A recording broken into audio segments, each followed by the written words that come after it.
time we turn on the lights, because the Danbury Westerners are playing tonight. They'll be swinging their bats and they'll be hitting home runs. It's a night of excitement and family fun.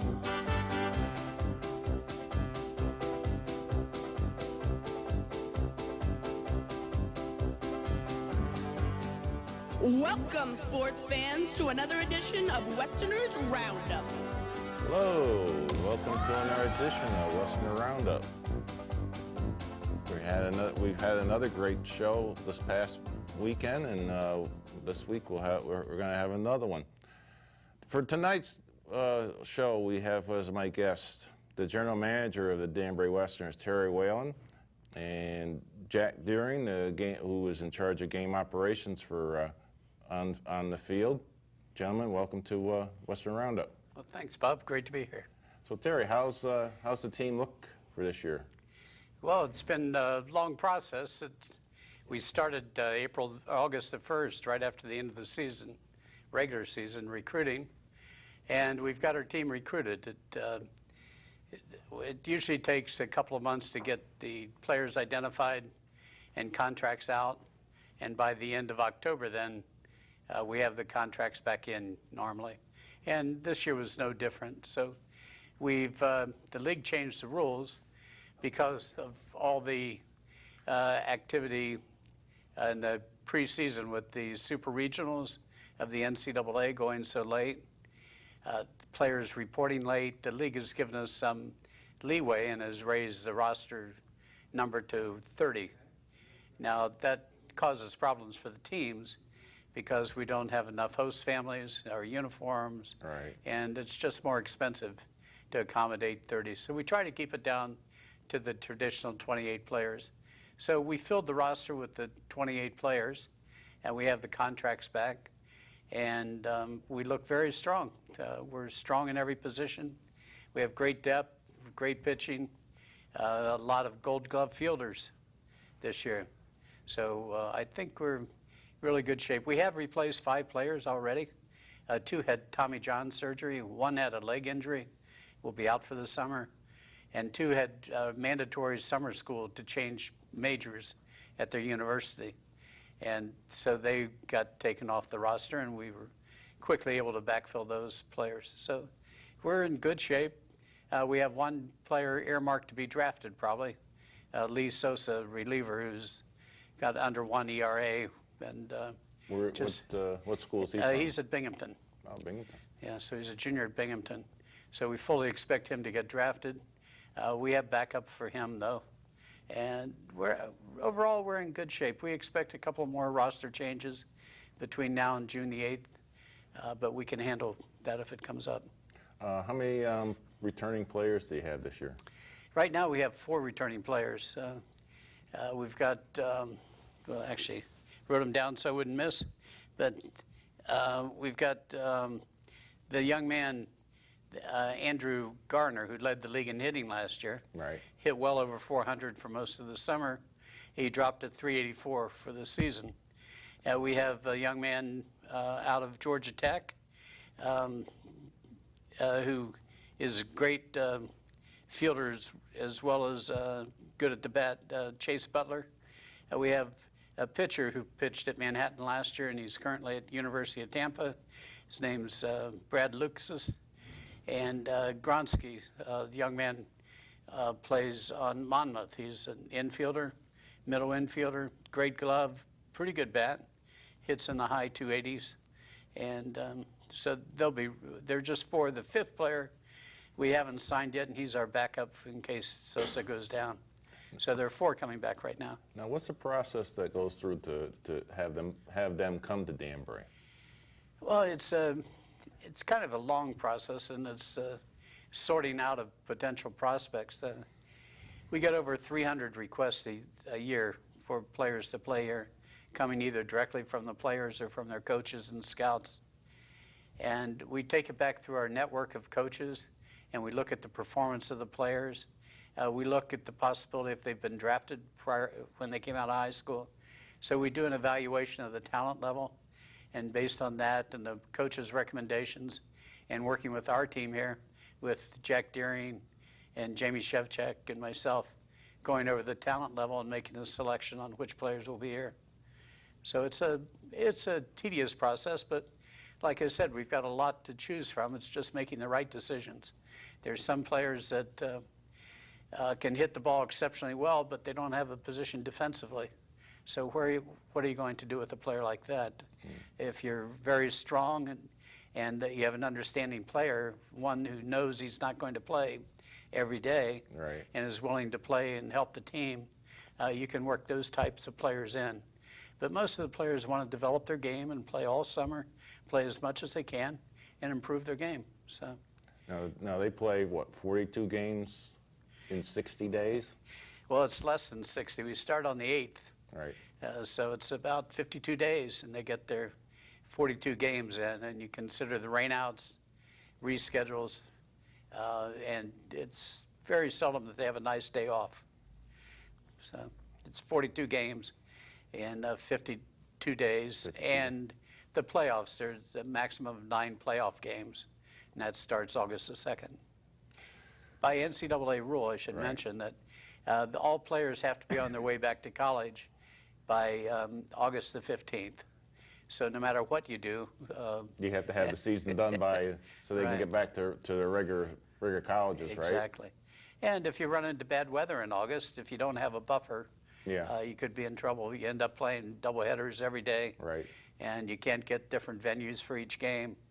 And it gets to be challenging, but it's worked out very well for us thus far. A lot of rainouts do happen, especially in New England. You know, Yeah. You never know what the weather's gonna do. Right, exactly. So Jack, how you been doing? Oh, I'm doing great, and I really appreciate the opportunity that's here for me, because the last 2 years I was outfield bench coach, and the 2 years before that I was sitting in the bleachers, building my relationship with Terry and Mike and all of you at the field in Rogers Park. And once I became a board member, I'm not allowed to be in uniform or be outfield bench coach. So I suggested that I become director of baseball operations and work with Terry. And then also, simultaneously, I suggested that I be chairman of a new committee, Public Relations, Communications, and Local Speakers, because it goes hand in hand with what I'm doing as director of baseball operations. So what basically is are you going to be doing for the Westerners? Well, basically what the new position entails is that I've contacted and built a relationship with all of the Western Connecticut high school coaches. Plus, we had a very successful dinner of the Meeting of the Minds on March 5th at NICS that was extremely successful, inviting not just the coaches who were available to attend, but also inviting the American Legion and the Senior Babe Ruth and Junior Babe Ruth and Cal Ripken and on, because what we want to do is develop a coalition between all of the baseball organizations and the Westerners to develop baseball in Western Connecticut, okay? And the other one is I wrote the 44 college and high school, 44 college and university head baseball coaches, and 17 of them have replied and want to, work with us. And then plus I wrote the 12 high school baseball coaches, Right. For the same principle. And what it amounts to is building relationships with all of them so that we can move forward and establish a database on all the players.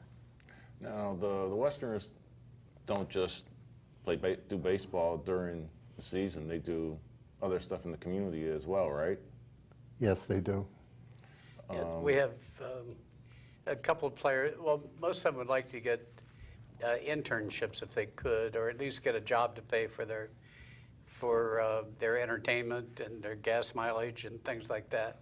So we try to do that. One of the players, a young man out of Maryland, Ben Brewster, is a pre-med student, and he's very interested in going into orthodontics when he's finished. And he'd like to work with maybe shadow a doctor here. Yeah. So we've got the feelers out to see if there's anyone that would be willing to do that. It worked very well with us 2 years ago. We had a player from Georgia State and Southern College, and it worked out great for him. But Ben is a young man who could work probably in any field. He's a straight A student out of the University of Maryland, 4.0 GPA. And he's just kind of like the top. We don't get too many pre-med kids, but all of that, we have had a few accounting people and business people who also look for internships that we've been able to help. But most of them work in athletics. They either help coaches doing clinics around the area, or now that we have our own clinics that Danny Rocco and company are running, they can help with our own clinics. So that allows them to work with the kids, which they love. I think they enjoy it more than the kids. And it gives them spending money to carry their expenses while they're here. Now, now all the kids that do come to the Westerners, they all don't have regular housing. They have home families, Host families, right? yes. Yeah, it's all host families. We've done a great job, mostly Shelley Pitzer and Paul Schaefer, and a whole group of host family, a committee that has done an outstanding job of getting host families for us. And we've increased. The first year we needed about 13 beds. This year we need over 25 beds. So the volume keeps going up each year, but the committee does an outstanding job and has been able to satisfy all of that. So we use the host families, and the host families themselves have their own lives. So this ties them up for the summer. We've had some excellent host families who've had children growing up with our players, but as they go off to college or go off to get married, that kind of disrupts the summer for the parents. It puts them on the road to where their the weddings and things are taking place. Right. So we have a little bit of a turnover with those families, but it's been working out great. And like I said, Shelley Pitzer has done an outstanding job for us. Now, Jack, now the Westerners also do partnership with the Danbury Historical Society. Is that right? Well, yes. We're in partnership with the Danbury the Museum and Historical Society. Okay. The first success we had was April 26th with Hats Off to Baseball, and unfortunately I had to go to Minnesota for that week, so I wasn't here. But the reports that I get back is that it was a very, very great social success. It was. There was a good turnout. Okay, and you know, and we want to add to that, and that's where June 9th comes in. What's going on June 9th? Well, June 9th, we're going to have an all-day barbecue and events where we're going to have a vintage baseball game beginning at 1 o'clock, okay? And I have to put my glasses on to tell you who the teams are. But anyway, it's the Newtown Sandy Hooks playing the Westfield Wheelmen, and that's going to be a fabulous event. And Terry and I are working together because we would like to have all the players on the roster fully suited and be there for that vintage game and visit with the fans in the stands and have their lunch and do barbecue, and then at 3 o'clock they can start getting ready for their 6:30 game with the North Adams Steeplecats. That should be so. Now, Terry, this year something changed in the league, right? The teams diminished by 2? Yes, it's a struggle every year. The league has been around for 19 years. The Westerners have been fortunate enough to be around for 18 because of the types of sponsorships and supporters that we get, and through the hard work of our board of directors. Everyone works very hard to keep the team here. But this year there were 2 teams that had exceptional financial difficulties with the economy the way it is. And they were looking for people to buy into the team and help support it. Both teams were successful in finding people that were attracted, but they had moved on to a different league. And so we lost those 2 teams, but strictly because of the financial requirements and the lack of funding in those 2 venues. So the league has gone from 12 down to 10 teams, but it's a very strong 10-team network, and the scheduling works out very well. We're divided into an Eastern Conference and a Western Conference. Danbury happens to be in the Western Conference. We have 2 teams from Maine and a team from Rhode Island and 2 Massachusetts teams in the East. And we have a New Hampshire team and a Vermont team and a Connecticut team and a Massachusetts team in Danbury in the West. So even though there was some change, we feel it's for the better right now. And we have a stronger league, and the teams are all stronger and getting stronger every year. The Westerners each night have a different sponsor, right? Yes, that's right. I mean, it's anybody from from the fire to the police to almost anything, right? Absolutely. One of the biggest nights is our firemen's night, and they come in, the volunteers come in, they bring the hook and ladder down. The kids love to see it. They exhibit all the equipment that they have to use. They even have a contest between innings with kids getting into the gear and just showing what it's like and making it a fun evening. But they have their own barbecue down there, and it's just a fantastic evening. The police are the same. They have a very nice turnout. They bring their SWAT team down with some high-end equipment, and the kids love that, to see not only the things on wheels, but the things behind the scenes for forensics. And that goes over great. And some of the nonprofits we work with the Jimmy Fund. It's been with us for a long time, and they do outstanding work. And we have Ann's Place for cancer awareness, and many more that are just, stalwarts in the community that we like to bring down and recognize at the ballpark. Jack, is there something coming up with the library for this year? Well, I'd like to extend June 9th first. Oh, okay. Okay, because, June 9th, we have the Candlewood Camera Club. Right. That is going to have a contest, a photo contest. Oh, sounds good. For the whole day. Oh, okay. Okay, and then we're looking in conjunction with another nonprofit organization a few weeks down the road of having a large place to exhibit for 2 or 3 weeks.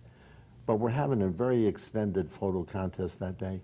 The Danbury Museum, under the direction of Bridget Girton, executive director, is going to be there with the balance of the hats and what was left over in the silent auction on Hats Off to Baseball. And they're going to have a membership drive, and they're going to do a lot of things to kick off their history of baseball, which is going to be ongoing, for the next 6 months. Right.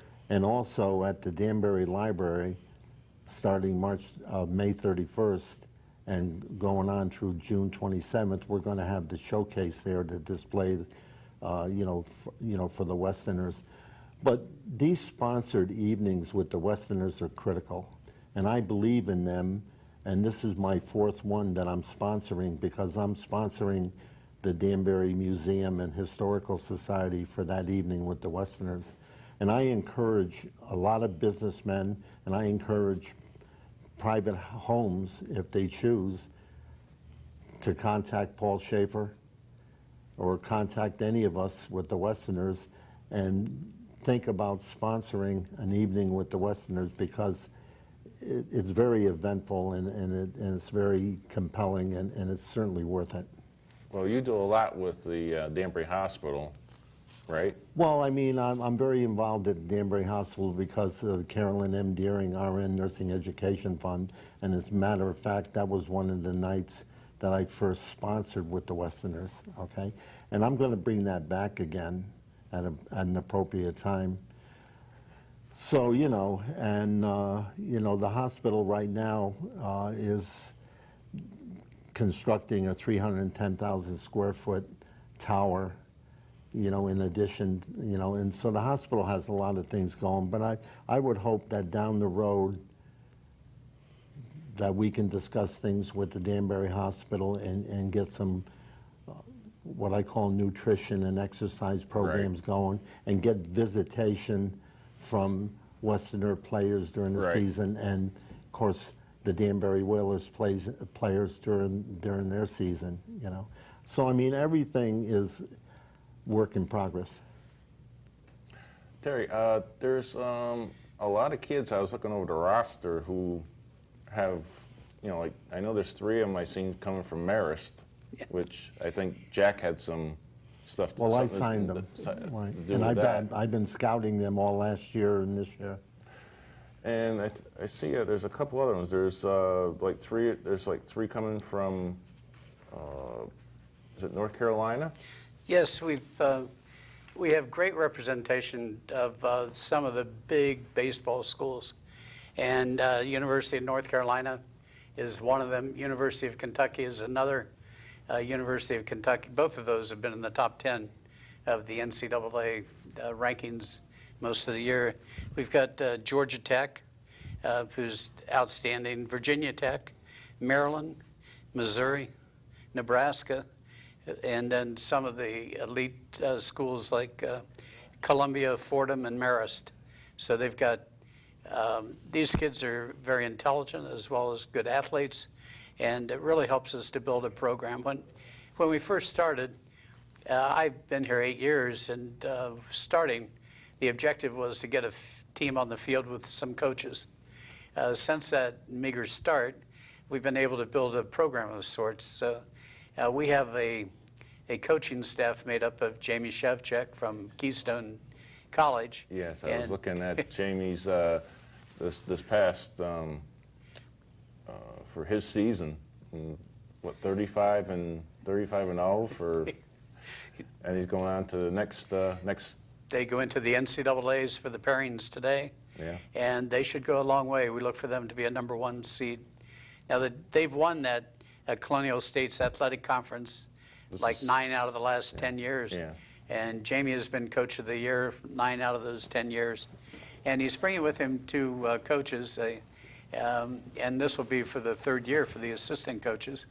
So we're building a program. This will be Jamie's 5th year, and the coaches will be their 3rd year.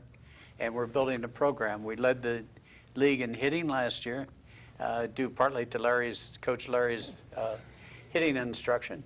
And Sean Fish. Sean Fish is one of our local guys. Yeah, from Bethel. Yes, he's an outstanding young man who had the opportunity to play 18 years of professional baseball. And he brings with him that knowledge and that experience that the kids can look up to and respect. And when he tells them something, they understand it and believe it because he's done it. He's been there, and he's been where they want to go. So we've built that program, and it's working out very well for us. We needed a lot of cooperation. Jamie has a family, as you might suspect, and to leave them at home for a summer is difficult. Right. But host family is not really conducive to that. Right. So we've been able to get the reserve at Crown Point to help us with accommodations for Jamie, and that's just been outstanding. And we expect to continue that for the foreseeable future. So. Now I see the schedule is out. Yes, we do have our schedule. It's been official for a little while, but we have a version of the schedule that's made up, and it will be distributed at the breakfast. So it's a magnetic schedule. It can be posted right on the refrigerator door at home. You can check that out so you can plan for the next day's activities and get down to the ballpark and see the games. A lot of people get home, start to unwind, and they say, oh, gee, there was a ball game tonight and we missed it. Right. But this will be a way to kind of help them remember. So they'll be distributed at the breakfast this year. Now, all the games start at what, 6:30? All the games are 6:30 except there's one afternoon game to accommodate the school kids that'll be in camps for the city. And that game is with Holyoke, and I believe it's on July 13th. I'm sorry, July 16th. And that game starts at 12:30. So that's a 12:30 game. As Jack already mentioned, the guys are on the road. Right. And if you're traveling to Montpelier the day before and you get back at 3 in the morning, then it's kind of hard to get up and be on the field by 9:30 to get ready for a 12:30 game. Yeah, it doesn't give you much time to sleep. Right, exactly. So Jack, now what other kind of events does the Western have coming up? Well, I would rather take these last couple of minutes that we Okay. have to focus on Western Connecticut and the dinner initiative that we had March 5th, and the second one is going to be Monday, October 29th, okay? What we want to do is develop a working relationship with all the high school coaches to give all the local players that go to college and play on a varsity team at college equal opportunity. But I have to state clearly that these local players have to have the same talent because they're competing at the national level, and they got to have the same talent as the players from Los Angeles or Salt Lake City or Seattle. I mean, obviously, if the player from Danbury or Western Connecticut or in New England has the same talent as somebody from the West Coast, we're obviously going to choose the one from the East Coast. But parents need to understand that the talent has to be there and the talent has to be equal, because this is a national talent contest, if Right. you will. Terry, what's in the next? We only have a few minutes left, but there's a lot of times the Westerners are just. This is not just a 2 month out of the year job. It's a year-long job, correct? Yes, for the staff and for the board of directors, it's 12 months out of the year. I'd already mentioned recruiting starts August 1st for the next year. So you run August the 1st up to June the 8th doing your recruiting. Right. And of course, getting the funding for this. All of our board of directors are active in getting sponsors for us and getting support for us. And that just is a tireless job. It just can consume all your time if you would let it. Well, I'd like to thank you both for being here tonight. I'd also like to thank our guys in the studio, Mike Tooley from Expose Cinema, who's on Fridays from 10 to 12 and Wednesdays 1 to 3. Also Sports Buzz, Fanatical View, with my one of my good friends, Scott Lewis, which is on Thursday nights at 6 and Fridays at 1. Also, I'd like to thank Rich Merritt and Rich Raymond for doing the cameras. And with that being said, we'll talk to you all again next week. So take care. Bye-bye. Ran out of time.